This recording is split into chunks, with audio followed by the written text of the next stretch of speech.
Bienvenue dans ce troisième tutoriel pour créer une newsletter, justement sujet qui vous, on va dire, intéresser le plus. Donc comment ça se passe? Vous allez dans votre interface d'administration et en fait vous allez dans MailPoet. Donc ça c'est MailPoet, vous allez avoir newsletter, abonné, réglages et premium. Donc, premium, c'est au cas où vous payez voir plus d'options, mais ça on s'en occupera pas là. Donc le premier c'est newsletter. On va dans newsletter. À partir de là, on voit les newsletters qui ont été déjà créés. Donc là, bien, par exemple, newsletter du mois de juin, ici. Voilà. Hop. Ensuite, on va avoir, par exemple, on veut créer une newsletter. D'accord? Donc, on clique sur créer dans une nouvelle. Est-ce que c'est une newsletter classique ou une newsletter automatique? Une newsletter automatique, c'est-à-dire qu'on va l'envoyer automatiquement à telle ou telle date, quand il y a un nouveau contenu, quand il y a un quotidiennement, hebdomadairement, etc. Donc ça c'est pratique si vous publiez régulièrement du contenu. Ça peut être une newsletter, voilà, nous avons mis du contenu à jour, vous pouvez le consulter, voilà. Alors la newsletter classique, donc d'abord on commence à donner le sujet, donc bienvenue sur notre site, par exemple pour les nouveaux abonnés. Après on choisit la liste. Donc la liste en fait où les gens sont inscrits, donc là par exemple pour des nouveaux inscrits, ça va être par exemple abonner de la news. Je vous montrerai la liste après. Donc là, c'est typiquement comment on crée une newsletter. Donc là, on va avoir la première chose, vous avez plusieurs éléments qui se glissent en fait directement ici. Donc là, la première chose, c'est mettre le logo. Donc là, on va directement sur le côté dans Images, on fait ajouter une image. Vous allez chercher dans l'ordinateur directement le logo de votre site, ici, voilà, logo. Moi j'ai nommé logo, mais vous pouvez le nommer SOS Esclave, ou ce que vous voulez. Donc ça s'ajoute.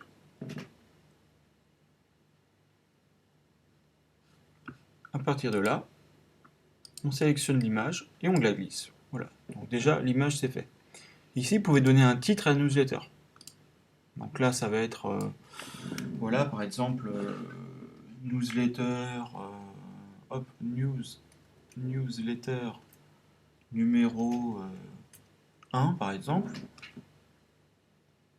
Là, vous pouvez remettre par exemple une image. Donc tout ça, c'est réglable, hein. On peut le bouger, on peut le bouger ici. On peut l'orienter, hop, haut en bas, etc. Là, par exemple, on peut... alors, ça, je supprime, c'est pour montrer un peu comment ça fonctionne. Donc supprimer, c'est là. On peut mettre ensuite, par exemple, ici dans le contenu, article WordPress. On glisse ça là. Et à partir de là, on va chercher le contenu qu'on veut mettre. Par exemple, voilà, les derniers, l'actualité de l'esclavage moderne, ici. On insère, et voilà, on a un article directement qui est apparu. Donc voilà comment les gens le consulteront. Ils cliqueront là, et puis lire la suite pour consulter l'article. Ils arriveront directement sur le site.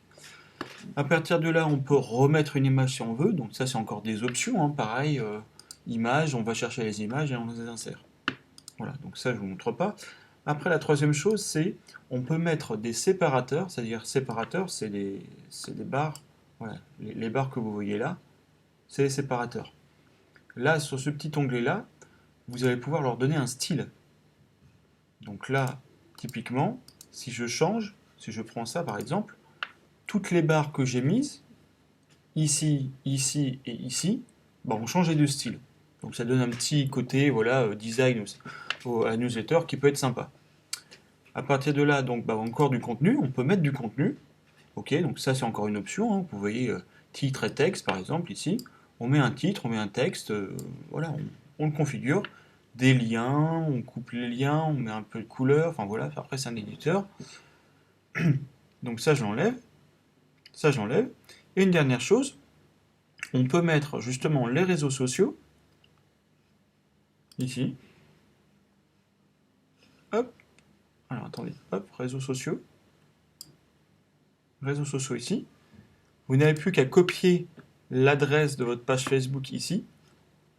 et après définir un style pour le bouton Facebook. Alors je vous donne un exemple, hein. Vous mettez http://www.facebook.com, donc après il y aura votre adresse, SOS, etc. Hein. Voilà. Et à partir de là, vous utilisez par exemple un bouton, voilà, j'aime bien celui-ci, ou j'aime bien celui-ci par exemple. Ok, je fais terminer. Et à partir de là, alors ça je vais le supprimer, c'est comme ça d'ailleurs. Voilà, pour aller sur Facebook, le lien Facebook aura cette tête-là. Donc après, ça c'est tout ce qui se trouve en pied de page. Donc ils vous le disent, hein, pied de page dans les paramètres de MailPod, donc ça je vais vous le montrer après. Et après, on peut mettre encore une image en bas, si on veut. Et là, après, il y a des mails, il y a un lien pour se désabonner ou modifier la souscription. C'est-à-dire modifier son email, etc. par rapport à la personne qui serait inscrite. Donc, après ça, c'est, pouvez-vous vous envoyer un aperçu pour voir le rendu du mail. Donc ça, je le fais parce que ça vous envoie directement un email à vous. Vous allez avoir, donc, sauvegarder, si vous voulez revenir dessus plus tard, ou passer à l'étape suivante. Donc à partir de là, voilà, ça reprend le sujet, donc les listes à qui vous voulez les envoyer, donc avec le nombre d'emails correspondants. Par exemple, voilà, je veux envoyer un mail à mes partenaires, et je fais une liste partenaire, et là j'ai 55 personnes. Voilà, donc je serai sur 0. Alors l'email expéditeur, c'est votre email, donc là c'est sosesclave@gmail.com par exemple. L'expéditeur, c'est l'administrateur. Le nom et email de réponse, là, ça va être si les gens vous répondent, ils vous répondent à cette adresse-là. Sinon, vous mettez rien, il n'y aura pas de réponse possible. On peut planifier l'envoi. Donc là, on met une date, une heure, dans combien de temps, dans une heure par exemple, et le temps local. Voilà. Donc ça vous donne une idée, par exemple, voilà, si je le mets dans une heure, ça sera envoyé à 19h46. Voilà. Encore une fois, on peut s'envoyer un aperçu, on peut planifier. Une fois qu'on a fait ça, on peut sauvegarder ou bien retourner en arrière. Donc le deuxième volet, donc là on n'aura plus qu'à faire sauvegarder comme brouillon et fermer. Et à partir de là, donc ça c'est cet email là est créé. Une fois qu'on a fait ça, on va arriver donc dans l'onglet abonné ici, et on va arriver sur toutes les listes de personnes qui ont souscrit à la newsletter. Donc à partir de là, vous avez toutes les personnes. Donc typiquement là, l'email, la liste, donc le nom de la liste qui appartient, l'état, est-ce qu'il est abonné ou pas, parce qu'ils peuvent se désabonner comme vous avez vu dans la création. Après, vous allez avoir donc la date d'inscription, la dernière ouverture, donc derrière du mail, par exemple, vous avez envoyé un mail le 8 juillet, il a été ouvert le 8 juillet. Et le dernier clic, c'est-à-dire que si les gens lisent et cliquent, par exemple, dans un article, c'est le dernier clic qui a eu lieu, en fait. Donc ça vous donne un petit peu voilà, une tendance en disant, voilà, la personne ici, par exemple, ok, elle a lu, comment ça s'appelle? Elle a reçu, elle a été inscrite le 23, elle a cliqué sur un lien le 24, mais par contre, elle a lu complètement le mail le 30. Voilà, c'est un exemple. Donc pour gérer les listes, alors, première chose, vous pouvez, donc différents types, donc toutes les listes, jamais ouvert ou cliqué, donc ça vous permet de voir les membres qui sont, enfin les abonnés des newsletters qui sont inactifs, les abonnés donc complets, donc, qui sont moins les non confirmés en fait, non confirmés tout seul, ou les membres qui se sont désabonnés à la réception du newsletter. Donc là, ça vous permet par exemple de les supprimer. Si je fais ça, ces deux personnes-là, en fait, vous pouvez les supprimer parce qu'en fait, ils veulent plus recevoir vos newsletters. Voilà. Donc après, vous pouvez soit manuellement, si vous connaissez du monde, ajouter des gens, par exemple, qui feraient partie de l'association pour recevoir les newsletters. Voilà. Alors, dans quel état abonné, désabonné ou autre, et dans quelle liste. Par exemple, ça va être ici, si c'est une personne qui fait partie de l'association, ça sera... attendez. Là, on l'a pas créé la liste, mais ça va abonné news ou membre de l'association, voilà. Donc après, on peut, à partir de là, ajouter une liste. Donc donner un nom et une description. Par exemple ici, ça va être membre de l'association ou membre de l'association en description. Mais ça, la description, vous la verrez. Les membres ne la verront pas. On peut modifier des listes existantes. Donc là, par exemple, toutes ces listes avec des membres dedans, vous pouvez leur donner un nom pour l'identifier, pour vous créer des repères. Si vous connaissez du monde qui serait intéressé, ou vous avez des emails énormes, une liste d'emails énorme, vous n'avez qu'à les saisir ici, et du coup, directement, les inscrire dans une liste. Pareil, vous pouvez modifier une liste. Donc là, pareil, on revient sur... on prend une liste, on la modifie. À partir de là, donc importer-exporter, on a vu. La dernière partie, c'est réglages. Donc là, on en revient sur le pied de page. Alors le pied de page, vous avez votre adresse, donc c'est ce qui apparaît en bas de l'email, votre email, lorsque quelqu'un s'abonne, ou lorsque quelqu'un se désabonne. C'est-à-dire que par exemple, vous recevez un email quand quelqu'un s'abonne, pour ça que vous recevez les emails quand quelqu'un s'abonne, ça c'est à décocher si vous voulez pas recevoir un email chaque fois que quelqu'un s'abonne à votre newsletter, et lorsque quelqu'un se désabonne, comme ça vous êtes averti de l'activité de votre site. Pareil, donc là vous avez l'expéditeur de notification, donc l'adresse de laquelle vous allez pouvoir envoyer votre newsletter, donc sosesclave@gmail.com par exemple. Les comptes, alors là c'est dans le comment s'appelle, c'est dans le champ en fait de validation sur le site. Quand on revient sur le site ici, vous avez ici nom, prénom, téléphone, etc.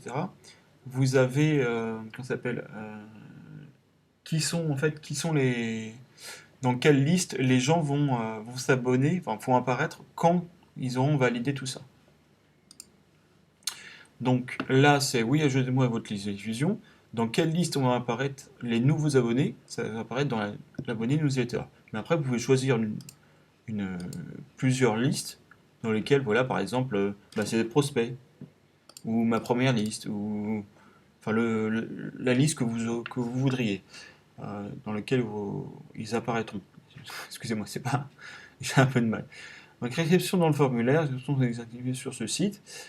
Ok, lien vers la navigation. Alors, lien vers la version du navigateur, c'est-à-dire que quand une personne reçoit un email, là, à partir de là, s'il n'arrive pas à lire sur son comment ça s'appelle, navigateur internet, il pourra, enfin navigateur internet sur sa boîte mail, il pourra ouvrir un lien avec ce message. Un problème d'affichage, affichez votre navigateur dans votre navigateur. C'est-à-dire que l'email va s'ouvrir dans une fenêtre internet comme celle-ci. Donc après, texte du lien, se désabonner. Voilà. Donc si les gens veulent se désabonner, c'est le texte qui leur sera proposé. Et la page de désabonnement, là je vous conseille de laisser cette page-là, parce qu'elle est déjà configurée comme quoi, voilà, la personne, quand elle va cliquer sur désabonner, elle va arriver sur une page qui va être, je vous la montre, vous êtes désabonné, c'est fait, vous êtes déjà désabonné. Voilà, il peut annuler son inscription si elle veut.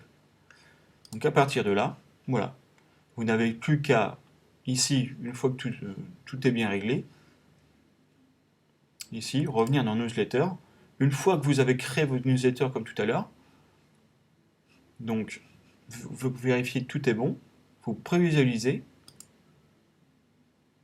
Donc voilà, le rendu de la newsletter que pourrait avoir ce que j'ai fait tout à l'heure. Voilà, la newsletter avec le contenu, Facebook. Hop, bien sûr, le désabonné et votre adresse n'apparaît pas forcément parce que ça vous concerne vous, donc vous connaissez tout ça déjà. Et à partir de là, vous n'avez plus qu'à faire modifier. Et à partir de là, vous faites suivant. Et vous faites envoyer ici. Et ça enverra votre email. Alors vérifiez bien à chaque fois cette adresse-là, justement modifiez-la dans les réglages, comme je vous ai montré tout à l'heure, pour bien que ça soit pris en compte à chaque fois. Faut pas que vous le saisiez, faut pas le saisir à chaque fois. Voilà, donc j'espère que vous avez bien tout compris, et je vous souhaite une bonne continuation.